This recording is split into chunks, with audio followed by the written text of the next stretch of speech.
I don't know if anybody wants this advice, but the thing that has consistently made my life better is being willing to be embarrassed. I did it again the other night. Put myself in a situation to feel so stupid, y'all. And it was awful. And I'm so proud of myself. So I've been trying to do things that, it's hard. It's always hard to make friends, y'all. Where you get, at every age, I think it's hard to make friends. And, being an immigrant, still learning the language, still navigating a new culture, and even though I'm married, so, I have like a family, a French family, and, I have a community here, but it's hard to make friends, especially French friends. And so I joined, did two things this week. I started back at my drum club, and let me know if you want to know the story about this. But joining the drum club when I first moved to France, I didn't play drums. I've never played drums. I've never literally played music other than that like plastic flute thing that they made me do in school as a kid. But apparently I'm very good at drums. Not good, but like I didn't realize that I actually write that way. When I'm writing, I'm like in my head going na na na na na na na na na. Like I had no idea how much music is actually everything, kinda. So I joined a drum club when I first moved here. And played, like went to the coolest parties and everything. Then I developed drummer elbow. It's a lot like tennis elbow, I guess, because I hit this drum so hard. And then COVID happened and whatever. And I tried to go back, but my elbow hurt really bad, so I just stopped. And I'm because I didn't go back, I got lost touch with all those friends and this really healing thing and all these parties that I got to go to. Like seriously, I got to show you some of the stuff that just joining this random drum club led to. But that's a whole nother video. So I went back to a new drum club. I joined a whole new drum club and showed up on Monday. I have a smaller drum, so it doesn't hurt as much. I felt so stupid because I just freeze. I freeze when I have to speak French in front of a whole group of people. I go into that like, I have so much shame around language, y'all. Still working it out. But I had so much fun just, like smiling and playing and communicating through music. People were so kind. I'm so excited because it's going to lead to social stuff. Throwing myself into a situation where I don't know anybody almost always pays off so well because I am forced out of this shy girl. I used to be unbelievably shy. You know how a lot of you probably have a hard time believing that. I was so painfully shy. Let me know if you want a longer video on how I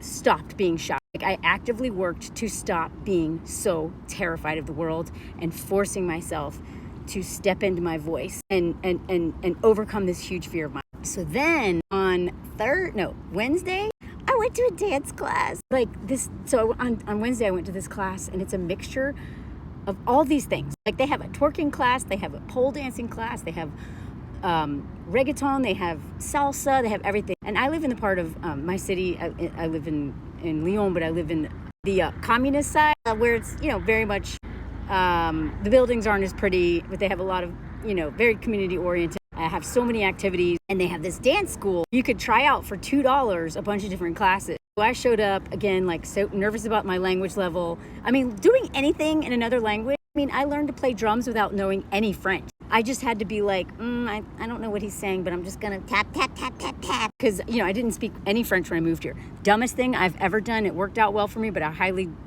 don't suggest this. I think it only worked out for me because I've traveled so much on my own for years and years and I've moved so much. I just adapted. And I used Tinder actually to learn how to speak French.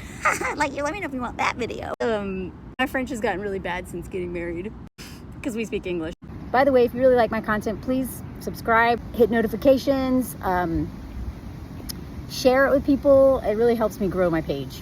Anyway, I went to this dance class and I'm like probably 20 years older than the oldest woman in that room. It was like 20 women. They're all wearing like crop tops and tight pants and they all seem to know this dance.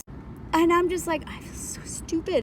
First of all, this dance is hard. Second of all, how do they all know this? And the teacher sat us down and talked for about 15 minutes. But she talked so fast, y'all. If she hadn't spoken so fast, I probably would have understood most of what she said. She was like, apparently whatever she said would have been really important for me to know so that I wouldn't have felt so stupid. But I just did this whole thing. I made such an ass of myself, y'all. They split us up into groups of 3 and we all had to do performance in front of everybody. And I'm like, bow, bow, Now I was like, after that class, I was like, okay, this is definitely not the class I want to join. But I really loved being a part of it because all of these women were so supportive. They were like, yeah, and like clapping, and it was awful and lovely. And on the bike ride home, I was like, okay, I want to take a dance class. Not that one, because that seems too advanced for me. And then I started thinking of all the times that I've felt that way.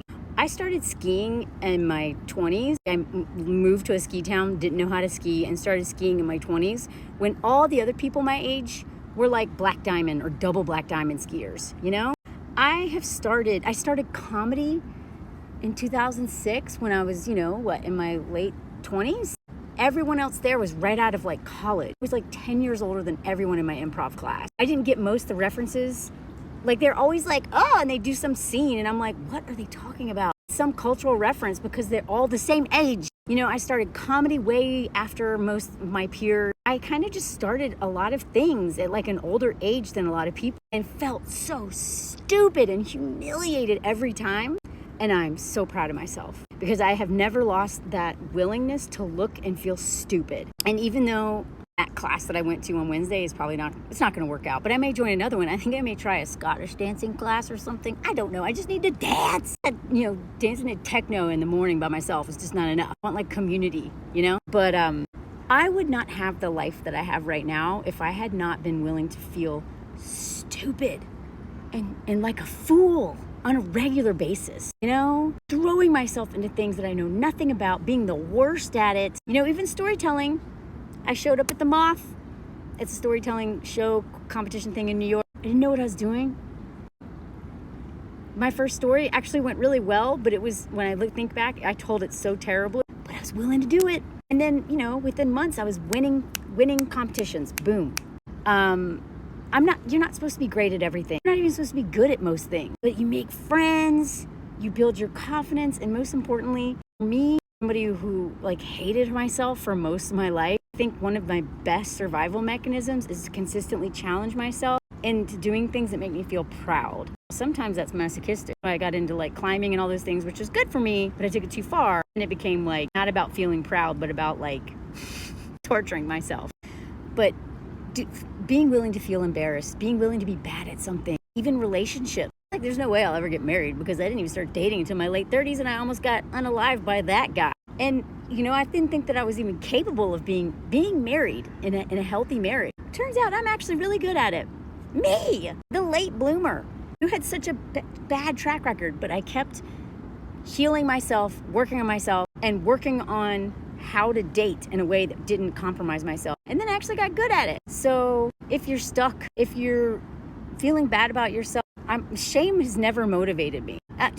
My ego can sometimes push me to be competitive, and all my competition is almost always with myself, not with other people. Too codependent to be competitive with other people, so I don't want them to feel bad.